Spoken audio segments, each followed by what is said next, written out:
आणि आपण ओरिजिनल आपण संविधानाने आपल्याला घटनेत एसटी मध्ये सांगितलेले, तर आपले जे एसटीचं आरक्षण आहे ते आरक्षण आपल्याला मिळालं पाहिजे. आज आपला महाराष्ट्रात 2.5 कोटी ते 3 कोटीचा समाज आहे आणि आपल्याला आरक्षण एवढं कमी. जवळपास 2 नंबरचा समाज म्हणून महाराष्ट्रात धनगर समाजाला संबोधलं जातं आणि आपल्या समाजावर जो अन्याय होतोय तो अन्याय हा कुठेतरी थांबला पाहिजे. 2014ला माननीय महाराष्ट्राचे देवेंद्रजी फडणवीस साहेब विरोधी पक्षनेते असताना बारामतीमध्ये 9 लोकांचं उपोषण होतं.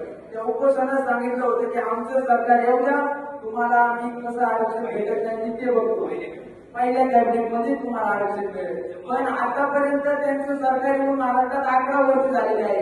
अजून पण आपल्याला धनगर समाजाला या ठिकाणी आरक्षण भेटलेलं नाही आणि आपल्याला अजून पण वंचित ठेवलेलं आहे. तर मी या सर्वांच्या साक्षीने आणि सर्वांच्या सहमतीने मी या ठिकाणी देवेंद्र फडणवीस साहेबांना सांगू इच्छितो, या आधी मुंबईने फक्त माणसे मुंबईत पाहिलेली आहे. हे आम्ही धनगर समाज, आमच्या धनगर समाजाची जी लक्ष्मी आहे ज्याला मेंढर म्हणतात, या सर्वांच्या साक्षीने सांगतो येत्या काही दिवसासाठी जर आम्हाला आरक्षण नाही दिलं तर 1 लाख मेंढर घेऊन आम्ही मुंबईत घुसणार. आणि माणसांना समजतं, मेंढरांना समजत नाही हे तुम्ही समजून घ्या. आजपर्यंत तुम्हाला समजलं नाही तर मेंढरांना कसं